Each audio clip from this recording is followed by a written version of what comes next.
Nandito ako ngayon sa Espanya, Manila, sa harap ng UST. And I was observing ang dami ng mga bagong buildings dito. Sobrang modern na nung lugar. Very different from when I was a college student here more than 20 years ago. It's so modern. Dami ng mga establishments, mga coffee shops, mga restaurants. But that's not what we're here for. Kasi meron akong na-discover dito na isang area or isang street kung saan meron mga rows of houses na residential. Merong isang bahay dito na luma na kinonvert nila into a bar and a mini gallery. And I'm very interested na malaman o makita kung ano meron dun sa lugar na yon. Let's go, samahan niyo ako.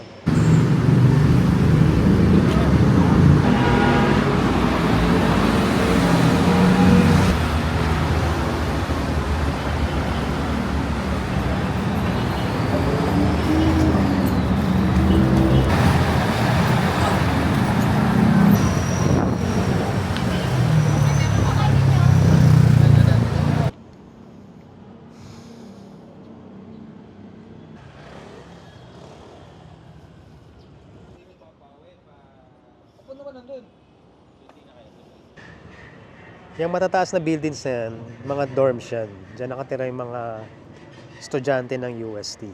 And look, a few steps away from it, andito yung mga lumang bahay nung mukhang mga 60s, 70s style of apartment buildings ito eh. Nung bata ako nung 80s. Ganyan yung mga style ng bahay na tinirahan namin. This street is called Extremadura dito sa Sampaloc, Manila. Actually, matagal ko na nakikita tong building na to. Matagal na akong napapadaan dito. And I see na merong parang establishment dyan. And I'm very curious kung ano yung nasa loob.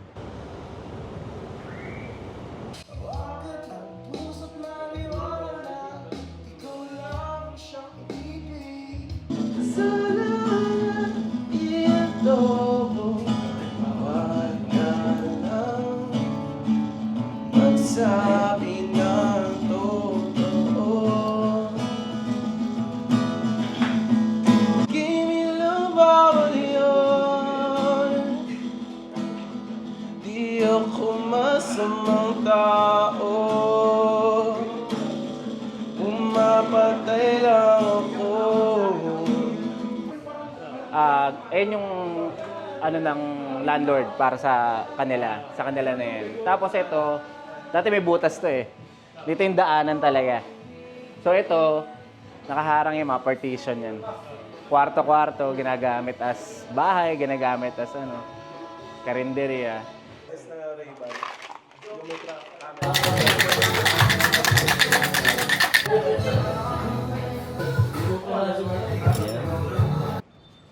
Okay lang ba? Nag-iose ako.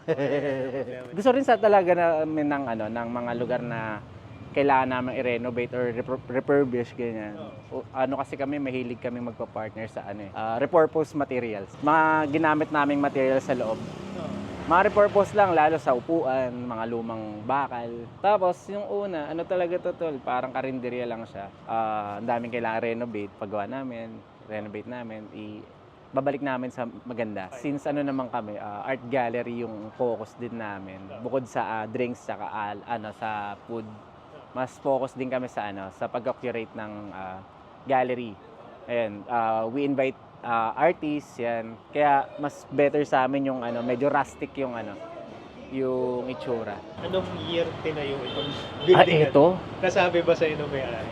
Parang 40s siguro, baka 1940s pa to. Oo. Kasi pamana to ng mga parents nung nung owner. Yung current na landlord is 70 plus na, 75. Oh yeah, okay. Kaya malamang mas matanda pa talaga to sa 1960s. Pero ayun, na-preserve nila. Same pa rin. Yan pa rin yun. Kumbaga wala kaming binago talaga sa harap. Naglagay lang kami ng signage, mga ilaw.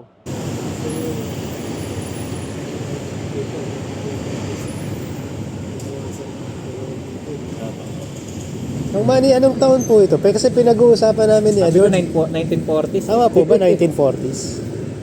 Hindi, ito 56. Dito na po kayo lumaki sa area na to?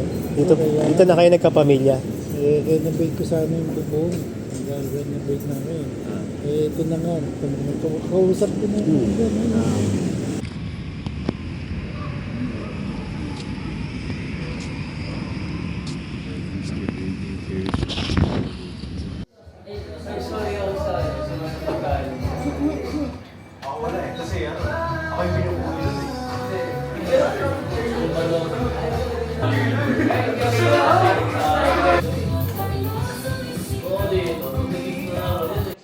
Noong 2015 na yun, kami lang yung yung ganito art gallery na may food. Pero nung pandemic nag-close din kami. But you really wanted this kasi kung Bumalik Bumalik eh. tayo, di ba? Oo. Binuhay Mas mo ito ulit. mas masaya kasi talaga yung buhay ko dito eh. Iba-ibang tao, nakakasalamuha mo, iba-ibang artists yan. Naririnig mo kung ano yung kwento nila, ano struggle nila as an artist. Advocate ka talaga ng arts and artists. Ano talaga ako niyan tol, parang gusto ko talagang maging successful din sila tsaka magkaroon ng venue or outlet yung mga artists.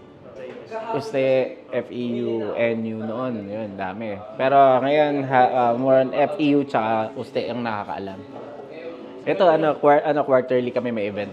Mga open mic tsaka Friday yun, open mic. Ka na, pilit na dugo sa labi kong punong-puno ng panlasa ko.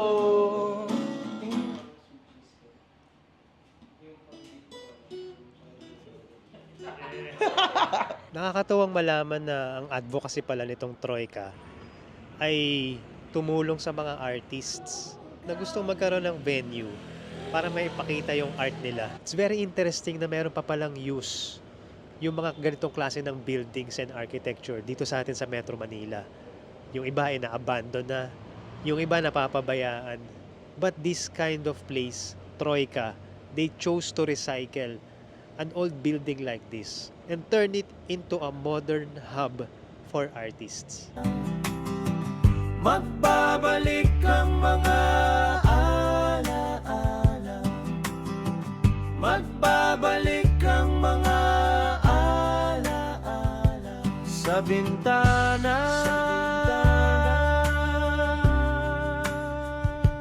At veranda.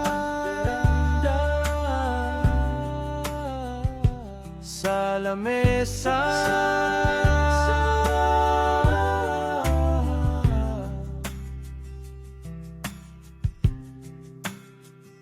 At kusina. Magbabalik ang mga alaala. At kusina. Magbabalik ang mga alaala. At kusina.